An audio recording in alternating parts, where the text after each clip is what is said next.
Gardez vos applaudissements pour les élèves de la masterclass et pour Sébastien Lambert, par exemple.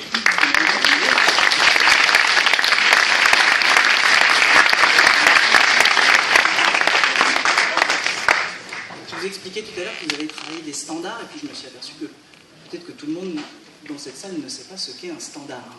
Parce qu'il y en a qui, parmi nous, ne savent pas ce qu'est un standard. On parle de standard depuis le début de la semaine. Non, bah dites-le, il n'y a pas de honte. Voilà. Alors, une petite explication pour Madame Fontaine. Les standards de jazz, donc, je vous disais, c'est le langage commun de tous les musiciens, c'est le répertoire commun, en tout cas, de tous les musiciens. Ce sont des morceaux que tout le monde connaît, sur lesquels on commence généralement l'apprentissage du jazz. Des morceaux dont les musiciens eux-mêmes ne connaissent pas toujours l'origine exacte, parce que ça remonte souvent à une époque très ancienne. La plupart des standards sont issus du monde de la comédie musicale. Gershwin a écrit énormément de chansons pour Broadway qui sont devenues des standards parce qu'ils ont été repris par des musiciens de jazz qui les ont joués tels que peuvent jouer des musiciens de jazz. Par exemple, vous connaissez peut-être My Favorite Things, issu de la comédie musicale La Mélodie du Bonheur, qui a été reprise pour la première fois par John Coltrane. Le programme de ce soir est axé justement autour de chansons qui ne sont pas au départ des chansons jazz, mais les musiciens de ce soir ont décidé d'en faire une approche jazz.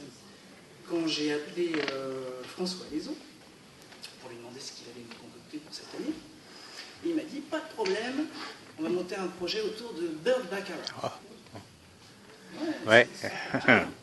C'est qui? Alors, Burt Bacharach, c'est donc un auteur et compositeur de chansons américaines, des chansons qui sont en fait très connues, même si son nom est assez méconnu chez nous, mais il y a plein de thèmes que vous connaissez. Et puis, pour monter ce projet, il a eu l'idée, relativement excellente, de réunir tout simplement les meilleurs musiciens dans leur discipline. Alors, c'est toujours un peu bizarre de dire les meilleurs, parce qu'on ne fait pas des compètes de jazz, quoi. Mais en tout cas, force est de reconnaître qu'il y a des noms qui font référence. Et par exemple, quand on parle de basse électrique dans le monde du jazz, on pense immanquablement à Frédéric Monino, ici présent ce soir.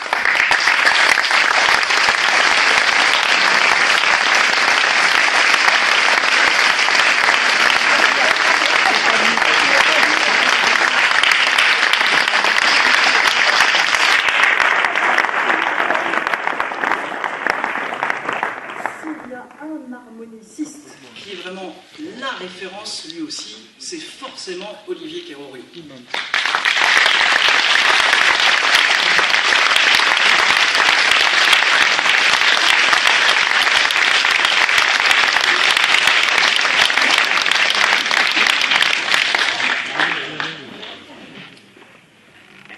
Pour jouer du steel pan, ce magnifique instrument qui vient des îles Trinidad et Tobago, la question ne se pose pas. Alors il a un pied à Paris, un pied à New York, un pied en Afrique du Sud, un pied à Trinidad. Au moins ça, parce qu'il est en Guinée.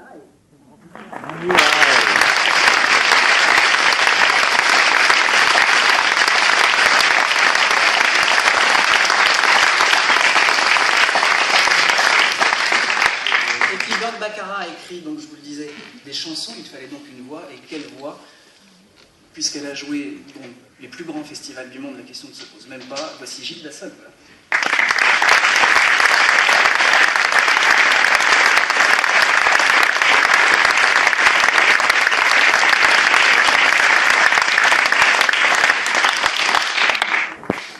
Et enfin, en maître d'œuvre, on connaît depuis bien longtemps ici ses talents de batteur. On ne connaît pas encore beaucoup ses talents lorsqu'il a une plume à la main plutôt que des baguettes.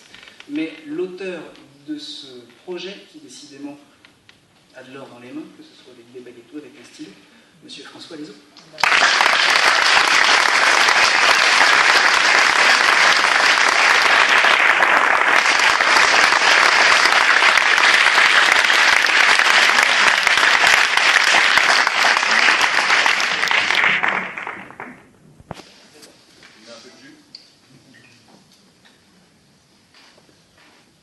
bonsoir, bonsoir, bonsoir, bonsoir. Ça passe? Oui, d'accord. Bonsoir, merci beaucoup d'être venu. Alors ce concert s'appelle Initial BB, et non pas Initials BB, car ça n'a rien à voir avec Gainsbourg, ni Brigitte Bardot, ça c'était pour vous faire venir, ça a marché. Là, mais...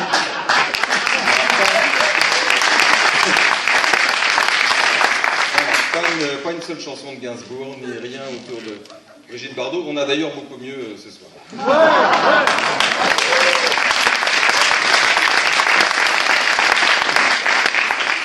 Donc on va jouer la musique de Burt Bacharach, qui est un nom peu familier en France, mais vous allez reconnaître des mélodies. Ces mélodies ont fait le tour du monde. Certaines ont été chantées en français, avec beaucoup de succès. On va commencer avec une chanson, je vous expliquerai en fait à chaque chanson un peu le thème, parce que la musique de Bacharach a une particularité assez étrange. C'est une musique à la fois très agréable, très jolie, même légère, voire même frivole, mais à chaque instant, il y a une zone d'ombre qui passe, une espèce de question un peu inquiète, angoissée, quelque chose de très, très étrange. Et la musique marche parfaitement avec le texte qui lui aussi raconte des histoires d'amour, des histoires de voyage, des histoires de ceci ou de cela. Et régulièrement, ça commence bien, ça continue d'une façon un peu trouble, et on ne sait jamais comment ça se termine. C'est une ambiance tout à fait curieuse. Comme par exemple, cette première chanson qu'on va faire, Do You Know the Way to San Jose? Connaissez-vous la route pour San Jose? C'est l'histoire de quelqu'un, il ou elle, d'ailleurs, c'est pas précisé dans la chanson, qui est parti chercher la gloire et la fortune à Hollywood, à Los Angeles. Ça n'a pas marché. Il ou elle donc revient à la maison et apparemment avec beaucoup de joie en disant c'est formidable là-bas, j'ai tous les amis, c'est beau, c'est génial, mais quand même on sent derrière une espèce d'amertume étrange. Voilà, c'est quelqu'un qui rentre chez lui en disant je vais retrouver la paix de mon âme dans le pays où je suis.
And all the time that never were, I find